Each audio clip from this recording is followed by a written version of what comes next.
Hello student, कैसे हो? सब बढ़िया? ओके।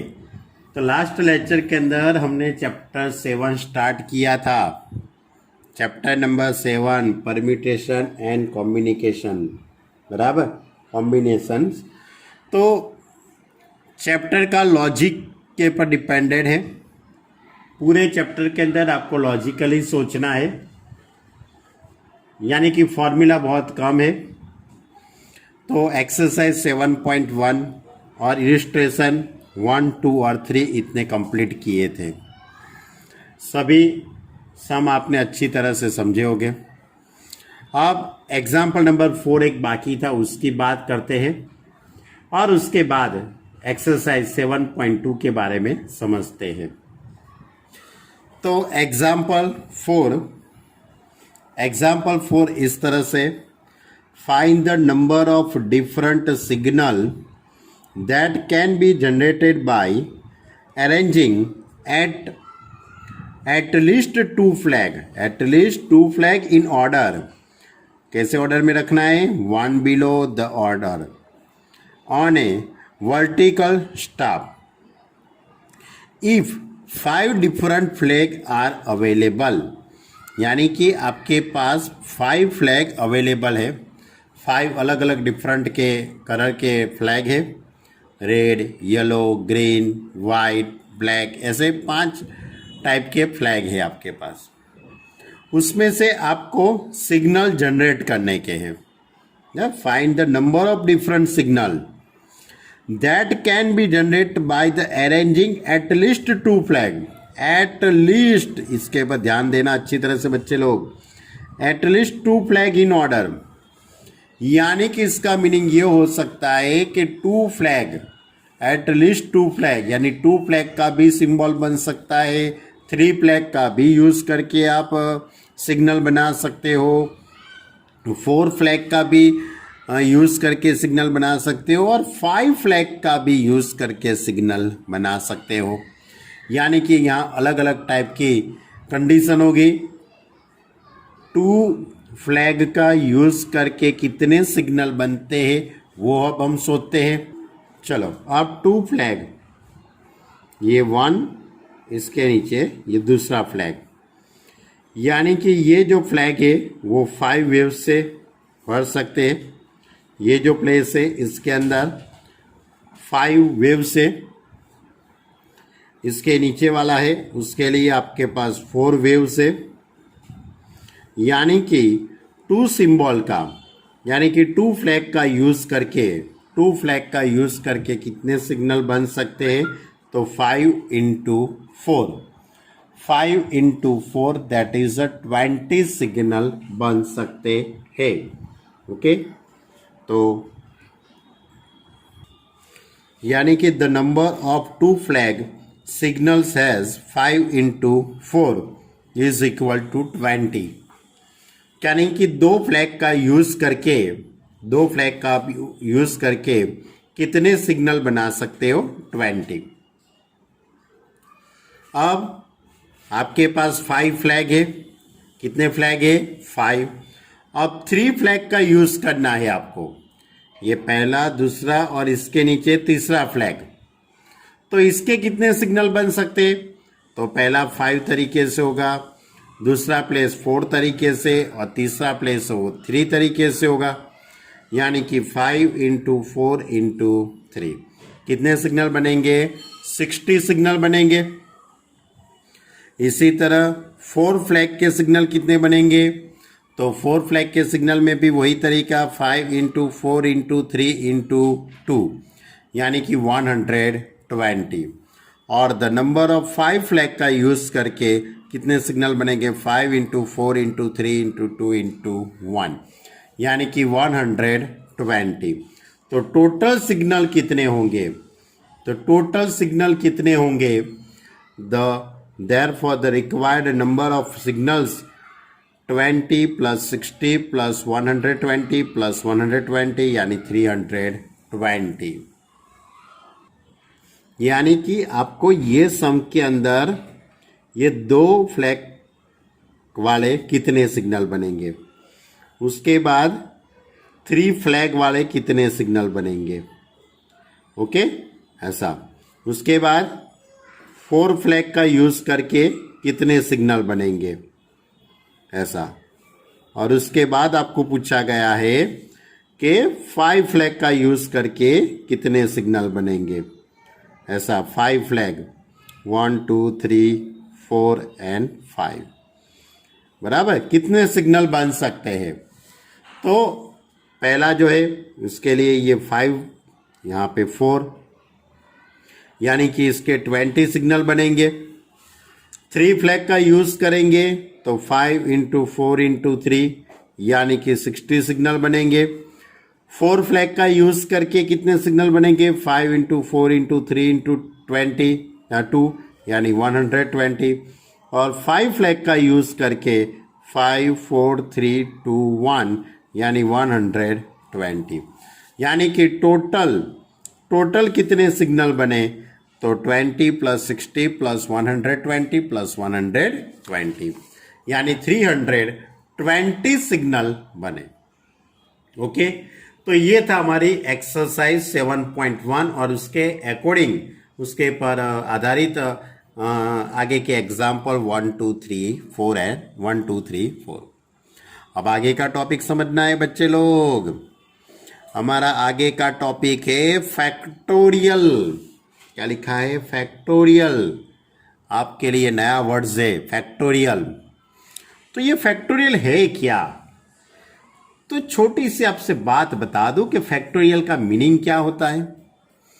फैक्टोरियल का मीनिंग होता है कोई भी नेचुरल नंबर होते हैं, ओनली नेचुरल नंबर ऑर्डर में होने चाहिए। नेचुरल नंबर को ऑर्डर में मल्टीप्लाई के फॉर्म में डिनोटेट करने का एक सिंबल है, एक नोटेशन है। The notation and factorial represent the product of first and natural number, product of first and natural number, यानी कि इसका मीनिंग ये होगा, इसको हम इस तरह से लिखेंगे। सपोज आपके पास 5 फैक्टोरियल है, 5 फैक्टोरियल, 5 फैक्टोरियल, ये इसका सिंबल है, ध्यान रखना। 5 factorial that is 5 into 4 into 3 into 2 into 1, यानी कि 5 से स्टार्ट करने का और 1 1 को सब्ट्रैक्ट करते जाने का, एक एक को माइनस माइनस करके 1 तक जाने का। First the natural of first and natural number, product of first and natural number, यानी कि 5 फैक्टोरियल लिखा है तो 5 4 3 2 1 तक जानना होता है। इसका मल्टीप्लाई कितना आता है, तो इसका मल्टीप्लाई होता है बच्चे लोग 120। मालूम पड़ा 5 फैक्टोरियल यानी। इसी तरह 4 फैक्टोरियल भी लिख सकते हो। 4 फैक्टोरियल यानी कि 4 इंटू 3 इंटू 2 इंटू 1 यानी 4 3, यानी कि 4 factorial is equal to 4 into 3 into 2 into 1 यानी 24।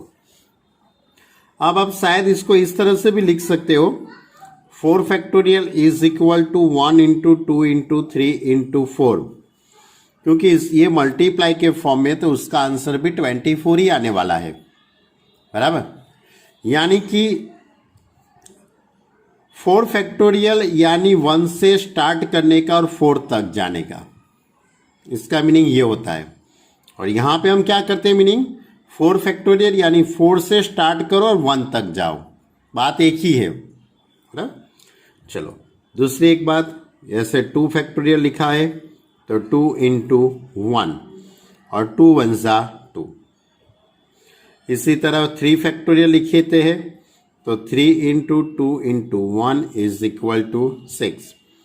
कोई भी नंबर आप ले सकते हो, हाँ, लेकिन ध्यान रखना नेचुरल नंबर के लिए ही पॉसिबल है। और एक बात तो बता दो बच्चों लोग, 1 फैक्टोरियल का आंसर 1 आता है, 1 फैक्टोरियल का आंसर 1 आता है। दूसरी एक बात, सपोज आपके पास 15 फैक्टोरियल है। क्या है? 15 फैक्टोरियल। सोचो तो सही, 15 फैक्टोरियल यानी 15 into 14 into 13 into dash dash करके 1 तक लिखने का। कितना बड़ा हुआ ना। तो आप इसको 15 इंटू 14 इंटू 13 इंटू 12।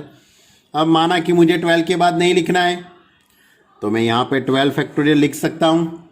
क्यों? क्योंकि 12 फैक्टोरियल का मीनिंग क्या होगा? 12 इंटू 11 इंटू 10 इंटू 9 8 7 6 3 5 4 3 2 1। आप कहीं से भी रुकना चाहो वहाँ रुक सकते हो। जैसे कि मुझे 15 फैक्टोरियल है, उसको मैं 15 इंटू 14 फैक्टोरियल भी लिख सकता हूँ। मैं 15 फैक्टोरियल इज इक्वल टू, मैं कहीं से भी रुकना चाहूँ वहाँ से रुक सकता हूँ। 13 फैक्टोरियल भी लिख सकता हूँ। कोई भी आप ऐसे सम ले सकते हो। सपोज आपके पास 10 फैक्टोरियल है, तो 10 इंटू 9 फैक्टोरियल भी मैं लिख सकता हूँ। 10 इंटू 9 इंटू 8 फैक्टोरियल वो भी मैं लिख सकता हूँ। क्लियर? यानी कि फैक्टराइजेशन को हम इस तरह से डिनोटेड कर सकते हैं। दूसरी एक बात खास बता देता हूं बच्चे लोग कि 0 factorial is equal to 1। 0 factorial is equal to 1। ध्यान रखना, इसकी कोई भी प्रूफ मेरे पास नहीं है बच्चे लोग। मेरे क्या किसी ने के पास नहीं है। ये आपको ऐसे ही मान लेने का है, ऐसे आपके जीवन के अंदर उसको उतार देने का है कि 0 फैक्टोरियल इज इक्वल टू 1 होता है। ओके, चलो दूसरी एक बात बता देता हूं बच्चे लोग कि 2 फैक्टोरियल इंटू 3 फैक्टोरियल। तो आप सोचते कि चलो हम इन दोनों का मल्टीप्लाई कर देते हैं और 6 फैक्टोरियल लिख देते हैं, लेकिन ऐसा पॉसिबल नहीं है। यानी कि फैक्टराइजेशन का मल्टीप्लाई, उसका आप एडिशन भी मत सोचना कि चलो भाई 5 फैक्टोरियल लिख दे, ये भी पॉसिबल नहीं है। यानी कि मेरा कहने का मतलब ये है कि फैक्टोरियल एक सिंबल है। मल्टीप्लाई को natural number, first and natural number को मल्टीप्लाई के फॉर्म में लिखने का एक सिंबल है। ओके, दूसरी एक बात बता देता हूं, इसको स्टैंडर्ड फॉर्म में मैं बताता हूं। n factorial is equal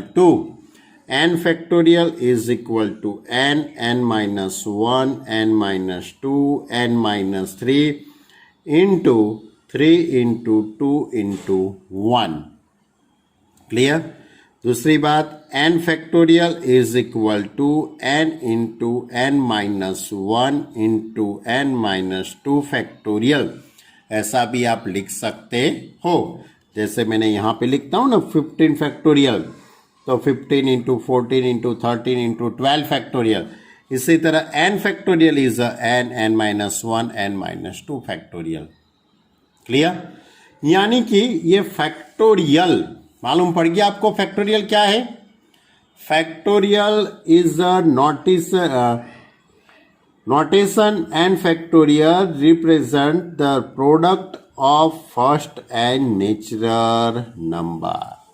okay, अब इसके पर अकॉर्डिंग हमारी एक्सरसाइज 7.2 लेते हैं। अब क्वेश्चन नंबर 1, एक्सरसाइज 7.2 स्टार्ट करते हैं। उसका क्वेश्चन नंबर 1 इवैल्यूट लिखा है, उसके अंदर वैल्यू फाइंड करने की है।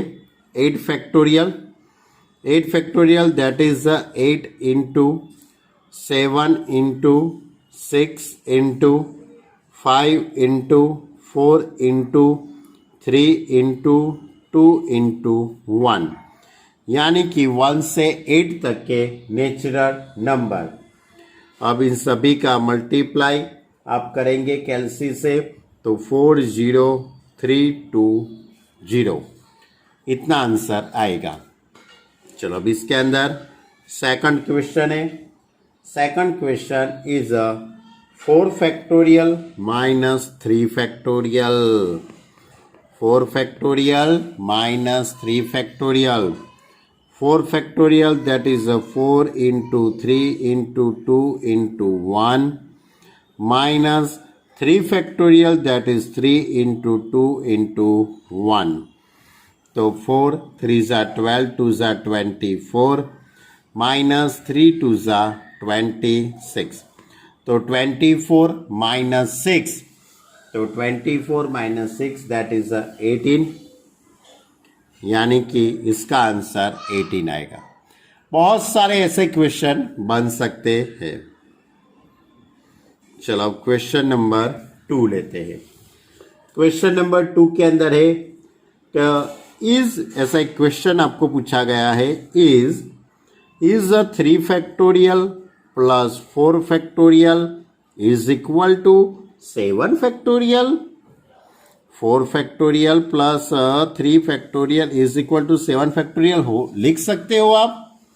मैं बोलता हूँ भाई नहीं लिख सकते हो, लेकिन प्रूव करके दिखाओ भाई। चलो तो प्रूव करने के लिए आपको left hand side LHS 3 factorial plus 4 factorial, तो 3 फैक्टोरियल यानी 3 into 2 into 1 plus 4 factorial 4 into 3 into 2 into, अब 3 into 2 into 1, that is 6 plus 4 3 12 into 2 24, यानी कि 30 आंसर आता है। अब राइट हैंड साइड लेते हैं। LHS is equal to 7 factorial. 7 factorial, that is 7 into 6 into 5 into 4 into 3 into 2 into 1। आप इसका मल्टीप्लाई कीजिए तो इसका जो मल्टीप्लाई आता है, इसका जो मल्टीप्लाई आता है 5040 आता है, बराबर। और LHS का आंसर क्या आया था 30, और RHS का आंसर आया 5040, यानी दोनों के आंसर अलग अलग है। Therefore LHS is not equal to RHS, यानी कि इसके पास हम लिख सकते हैं 3 factorial plus 4 factorial is not equal to 7 factorial, यानी कि फैक्टोरियल को आप इस तरह से एडिशन फॉर्म में नहीं लिख सकते हो। ओके, चलो अब आगे का question, question number 3। Question number 3 के अंदर लिखा है वैल्यू फाइंड करनी है, कंप्यूट वैल्यू फाइंड करने की है। 8 factorial upon 6 factorial into 2 factorial. तो 8 फैक्टोरियल यानी कि आप 8 इंटू 7 6 3, यानी कि 1 तक आप लिख सकते हो ना 8 फैक्टोरियल को, लेकिन आपको वहाँ तक लिखने की कोई ज़रूरत नहीं है, क्योंकि मैं क्या लिखूँगा, इस तरह से लिख देता हूँ 8 फैक्टोरियल यानी कि 8 into 7 into 6 factorial upon 6 factorial as it is रहने देता हूँ, और जो 2 फैक्टोरियल है उसकी जगह पे 2 इंटू 1।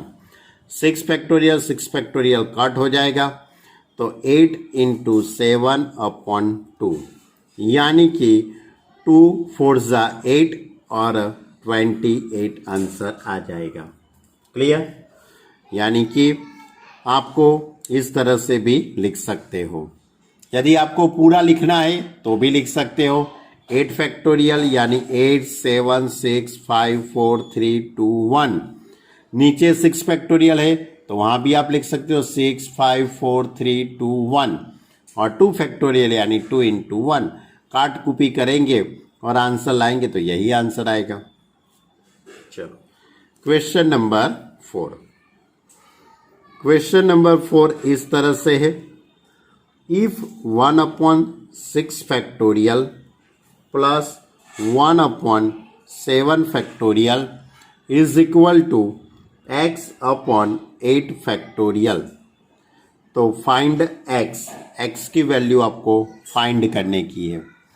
1/6 फैक्टोरियल, यानी कि आप उसका आंसर भी ला सकते हो या तो इसको वैसा का वैसा रहने दो। 1/7 फैक्टोरियल, यानी कि 7 इंटू 6 फैक्टोरियल लिख देते हैं। इसी तरह 8 फैक्टोरियल, यानी कि 8 इंटू 7 इंटू 6 फैक्टोरियल लिख देते हैं। तो फायदा हो जाएगा ना आपको। सभी को 6 फैक्टोरियल से मल्टीप्लाई कर दो। दोनों तरफ आप 6 फैक्टोरियल से मल्टीप्लाई करेंगे तो ये कट हो जाएगा, तो 1 यहाँ पे 1/7 is equal to x/8 into 7। सभी टर्म को मैंने 6 फैक्टोरियल से मल्टीप्लाई कर दिया। अब 7 1 ज़ा 7 प्लस 1 यानी कि 8/7 is equal to x/8 into 7। 7 7 cut हो जाएगा तो x is equal to 64। Clear? ये मालूम पड़ा ना, ये सामने जाएगा, दोनों तरफ से 7 7 कट हो जाएगा। यानी कि इसमें मैंने किया क्या, तो बड़ा कौन सा है 8 फैक्टोरियल है और छोटा कौन है 6 फैक्टोरियल है। तो बड़े को छोटे में कन्वर्ट कर दिया, यानी कि 8 फैक्टोरियल था उसको 8 into 7 into 6 factorial.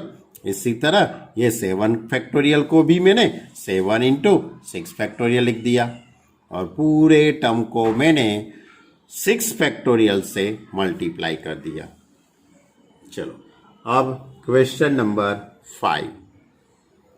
Question number 5 के अंदर ई वैल्यू फाइंड करने की है। इवैल्यूट इसी तरह है, इवैल्यूट n फैक्टोरियल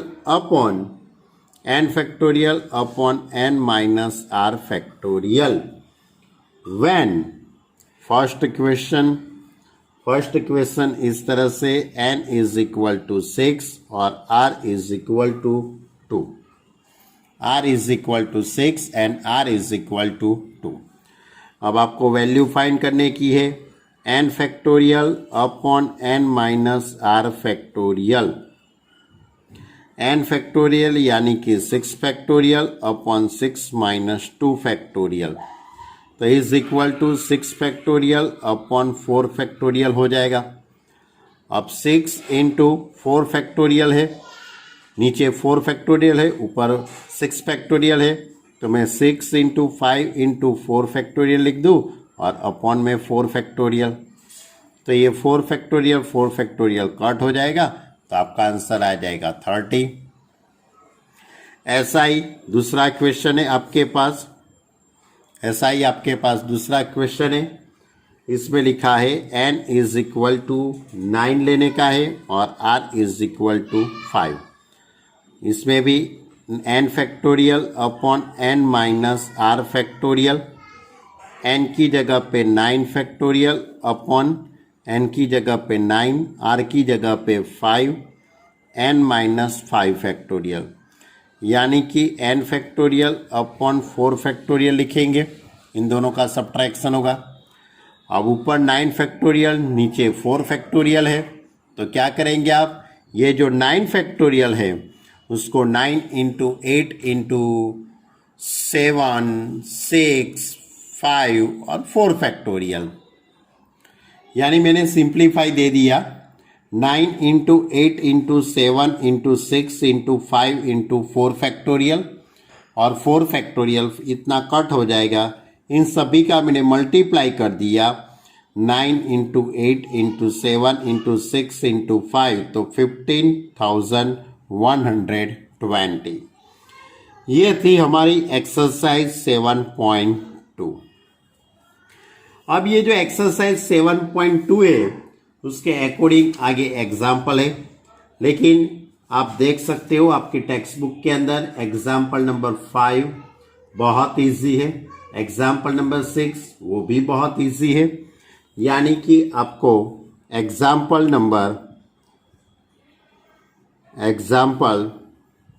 5 आपको होमवर्क में करना है।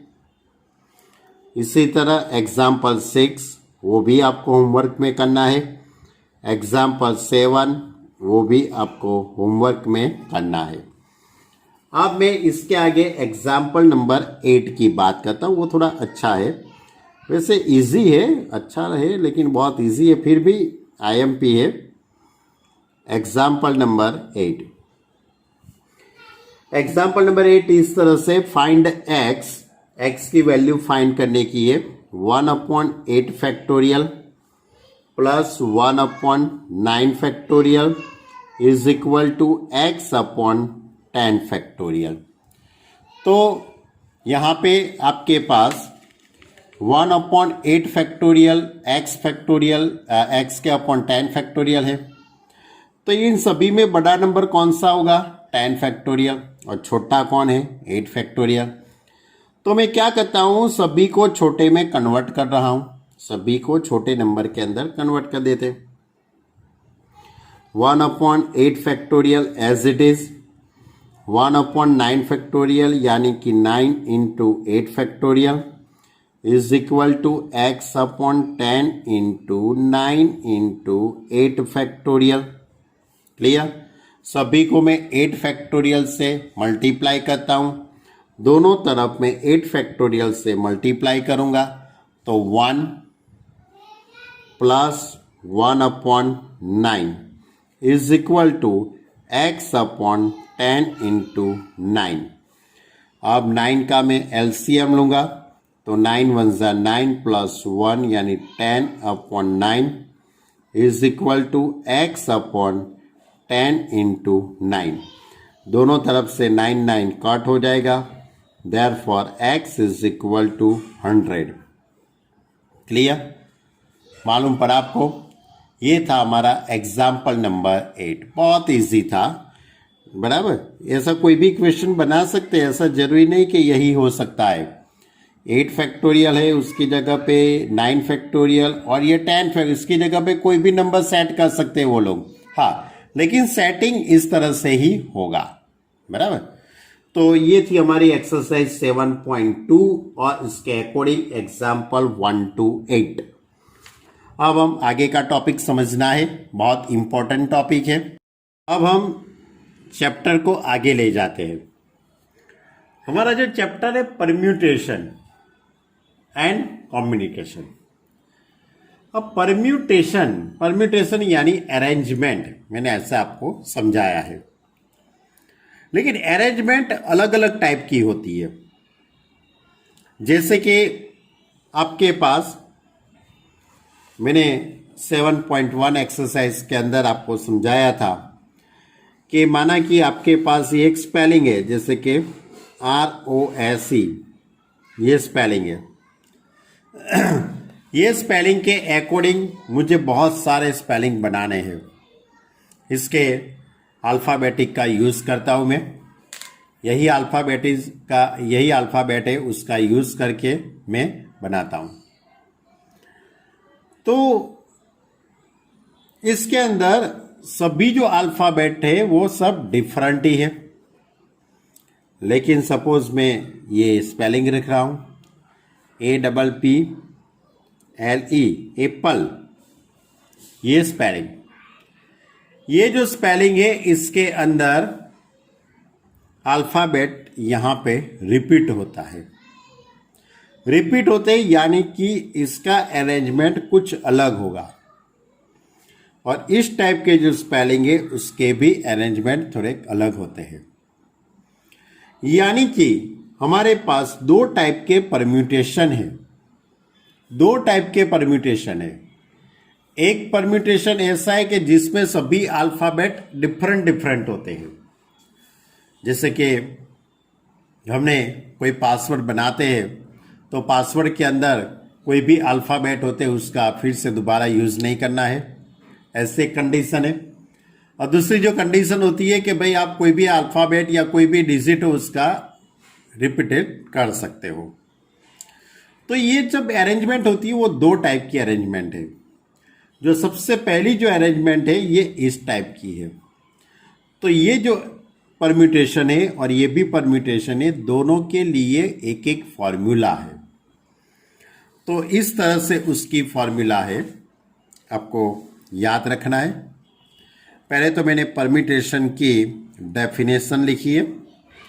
A permutation is an arrangement in a defined order of a number of object taken some or all at time. यानी कोई भी ऑब्जेक्ट होते हैं उसको जो अरेंजमेंट हम करते हैं उसकी बात है। अब एक फॉर्मूला है NPR, यानी कि आपके पास n ऑब्जेक्ट है और r प्लेस है। n ऑब्जेक्ट को r प्लेस के अंदर आपको अरेंजमेंट करने की है।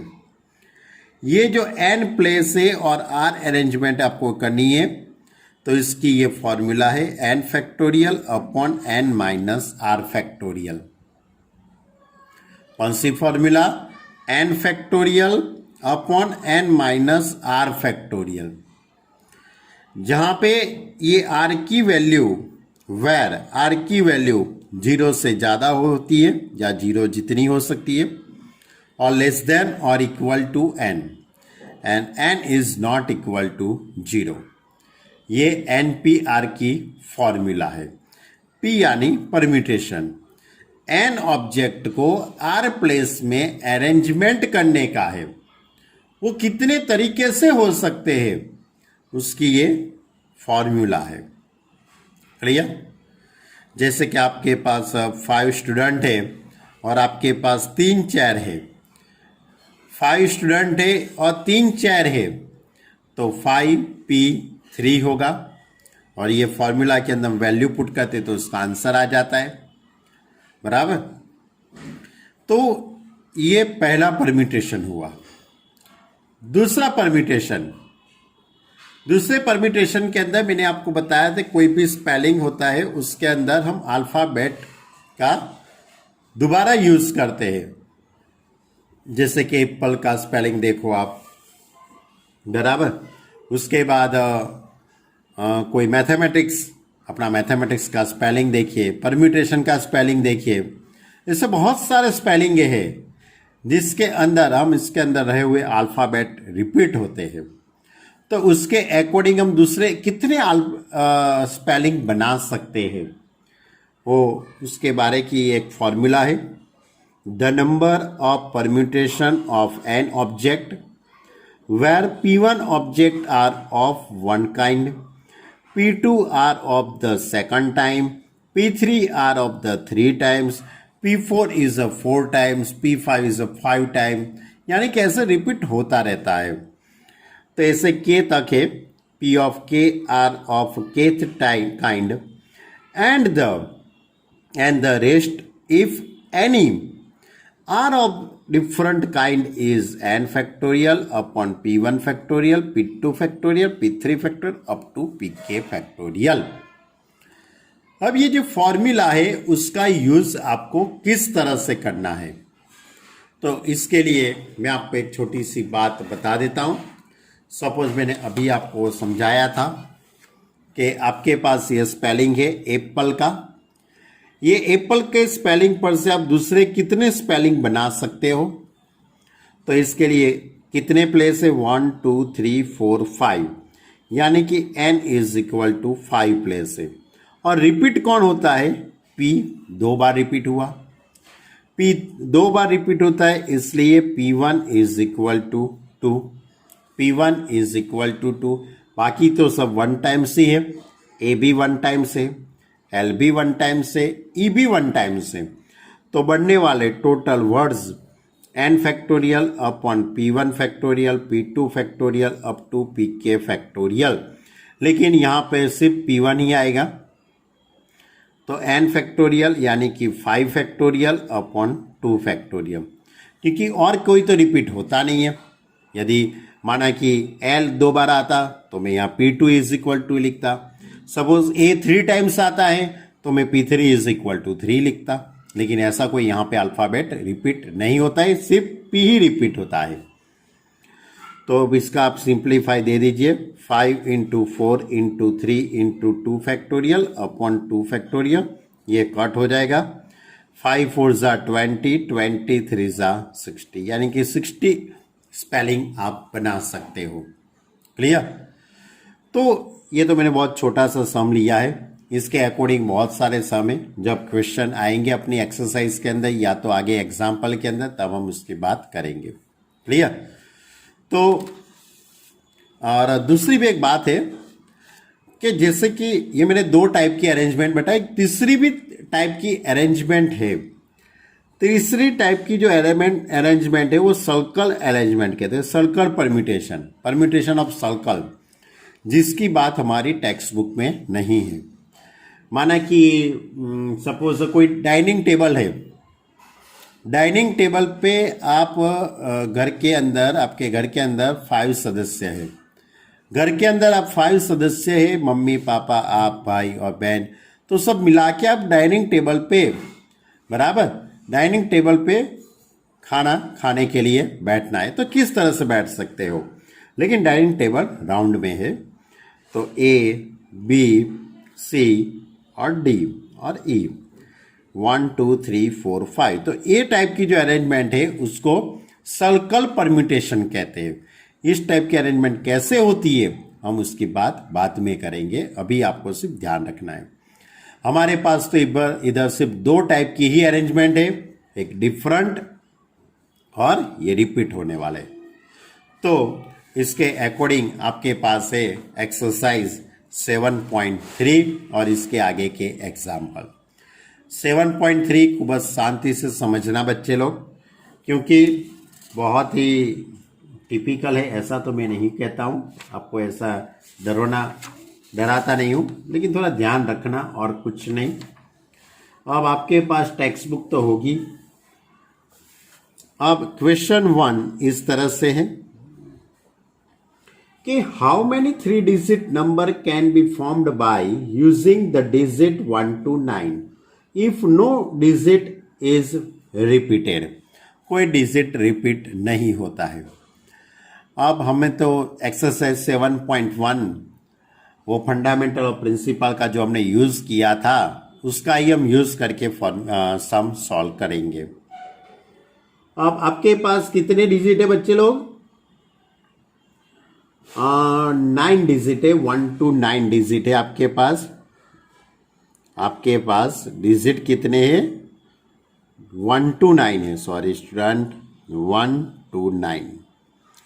अब आपको 3 डिजिट के नंबर बनाने हैं। 3 डिजिट के नंबर कैसे बनाते थे याद करो। 3 डिजिट के नंबर बनाने के लिए इसमें कितने प्लेस आते हैं? 3 प्लेस होते हैं। ये जो प्लेस होता है वो यूनिट प्लेस, ये होता है वो टेंस का प्लेस, ये होता है 100 का प्लेस, होता है ना? याद है कि नहीं है? हमने 7.1 में ऐसी बात की है आपसे। तो 1 to 9 यानी कि आपको 100 के प्लेस के अंदर, 100 के प्लेस के अंदर ये 1 to 9 में से कोई भी डिजिट आ सकता है।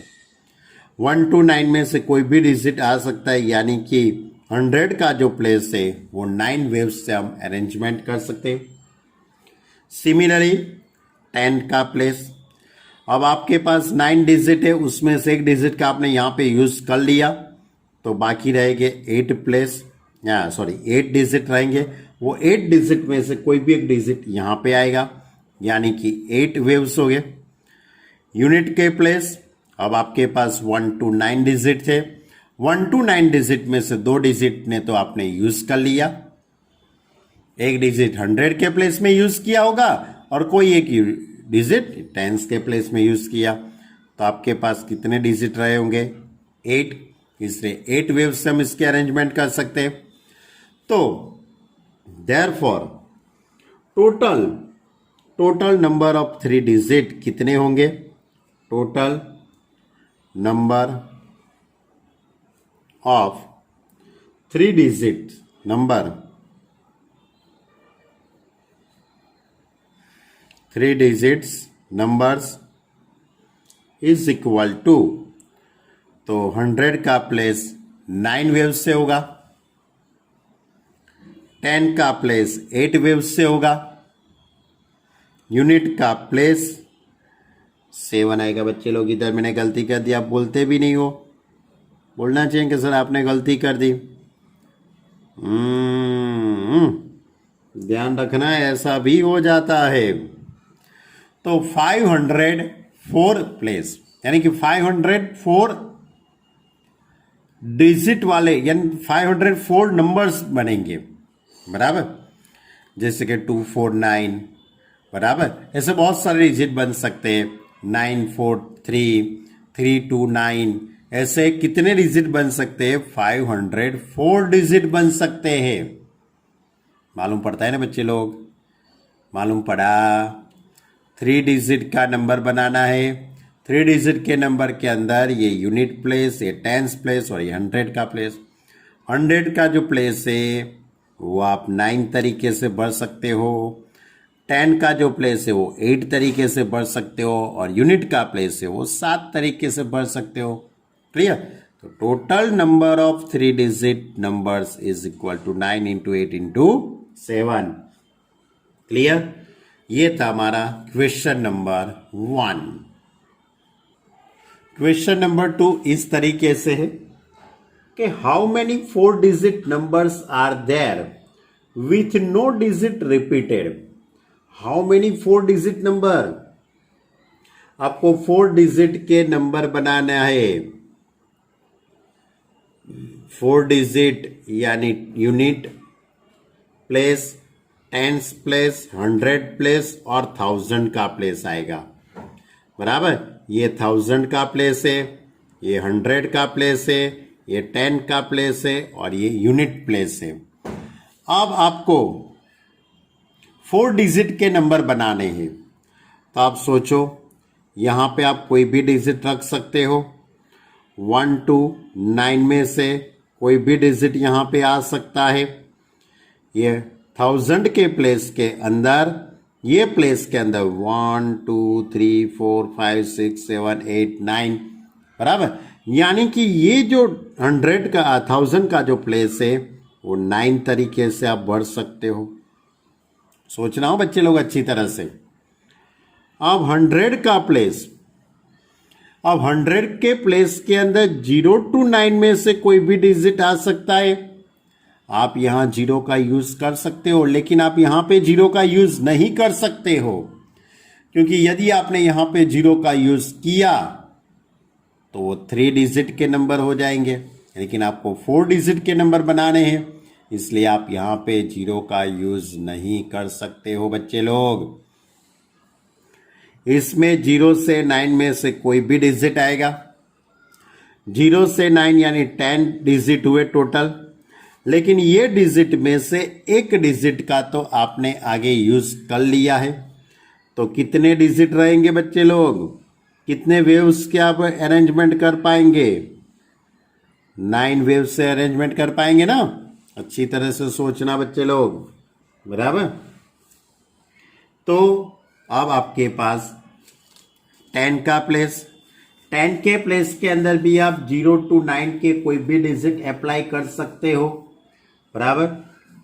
0 to 9 का कोई भी डिजिट इसके अंदर आ सकता है, लेकिन 0 to 9 यानी 10 डिजिट में से कोई भी 2 डिजिट का आपने यहां पे यूज कर लिया, यानी कि टेंस का जो प्लेस है वो 8 तरीके से हो सकता है, 8 वेव्स। इसी तरह यूनिट के प्लेस में 0 to 9 के कोई भी डिजिट आ सकता है, लेकिन उसमें से 3 डिजिट का आपने यूज कर लिया है, तो 7 वेव्स से आप अरेंजमेंट कर सकते हो। क्लियर? यानी कि इस तरह से आप लिख सकते हो, यानी कि पूरा क्वेश्चन आप इस तरह से लिख सकते हो कि 1000 प्लेस, 1000 का प्लेस है वो can be fill in 9 ways. 9 ways यानी 1 से 9 तक के कोई भी डिजिट होगा, इसलिए 9 वेव्स। उसके बाद 100 का place, 100 place can be fill in 10-1, क्योंकि अब इसमें आप 0 का यूज करना है, यानी 0 to 9 यानी कि 10 डिजिट हुए, उसमें से एक डिजिट आपने आगे यूज किया होगा, इसलिए 10 minus 1 is equal to 9 ways.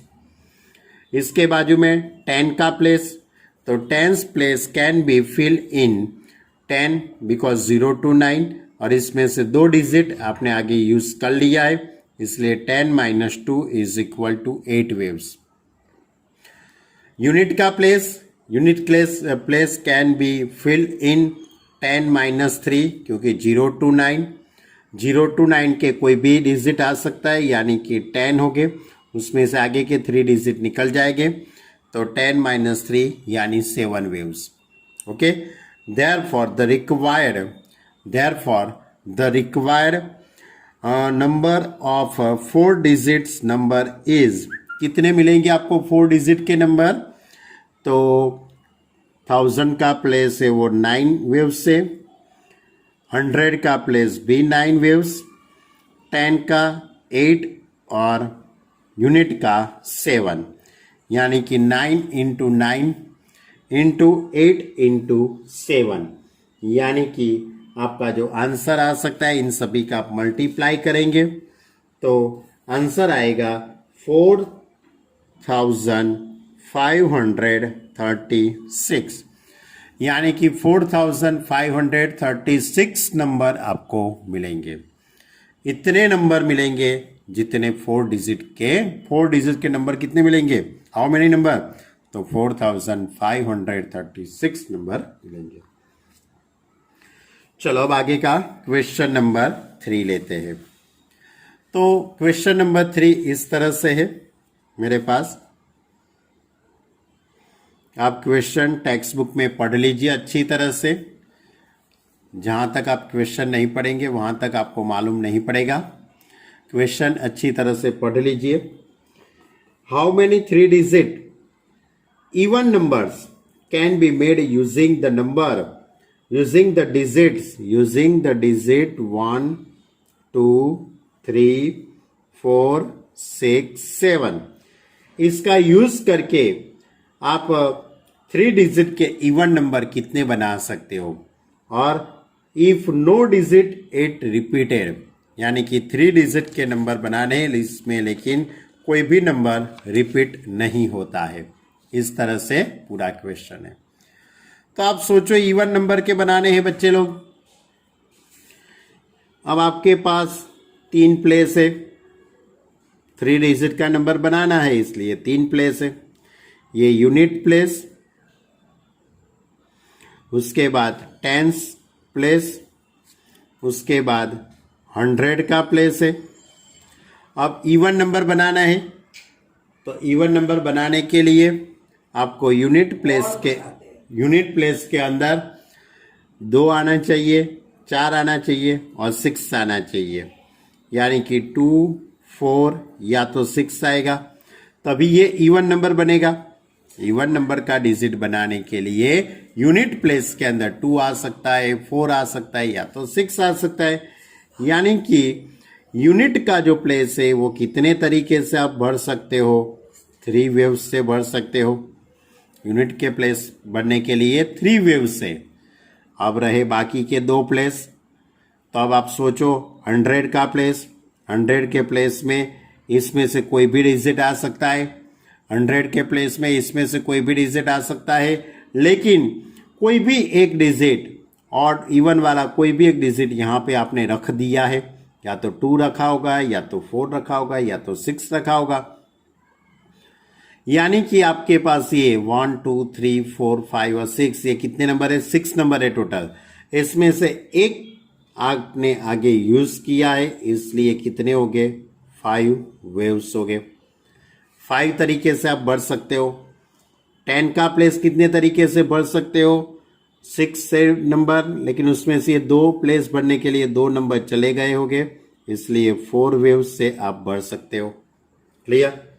यानी कि इसका मीनिंग ये हुआ, आपको सभी को लिखना हो तो लिख सकते हो कि we can unit place can be, इस तरह से unit place can be filled in 3 ways, 10th place can be filled in 6 minus 2 4 waves, and 100 place can be filled in fill up in the 6 - 1 is equal to 5 years। इस तरह से आपको sentence लिखना है तो भी लिख सकते हो, यदि नहीं लिखेंगे तो भी चलेगा। Therefore, hence the number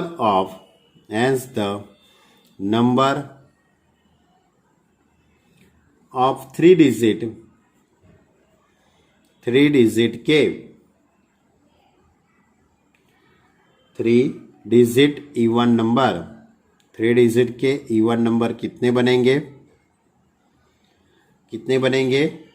तो 5 × 4 × 3, 5 × 4 × 3 यानी कि 23 60, यानी कि 60 नंबर ऐसे बनेंगे। कितने नंबर बनेंगे? 60 नंबर के जो 3 डिजिट के होंगे और इवन भी होंगे। ओके, तो ये थी हमारी एक्सरसाइज 7.3 का क्वेश्चन नंबर 1, 2 और 3। यहां तक हम रखते हैं। आगे की बात हम नेक्स्ट लेक्चर के अंदर करेंगे। नेक्स्ट वीडियो के अंदर मैं एक्सरसाइज 7.3 को कंप्लीट करूंगा। आप वहां तक ये पूरा वीडियो अच्छी तरह से देखो, समझो। यदि नहीं मालूम पड़ता है तो मेरा कांटेक्ट कीजिए। पूरा चैप्टर लॉजिकली चैप्टर है। आज मैंने आपको 2 फॉर्मूला भी बताई है और 2-3 फॉर्मूला आगे आएगी तो भी मैं बताऊंगा।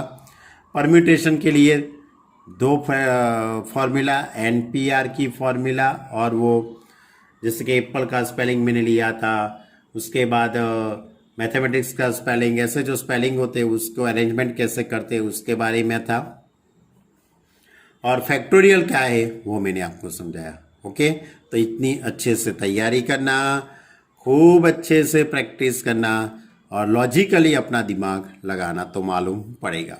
Okay student, bye.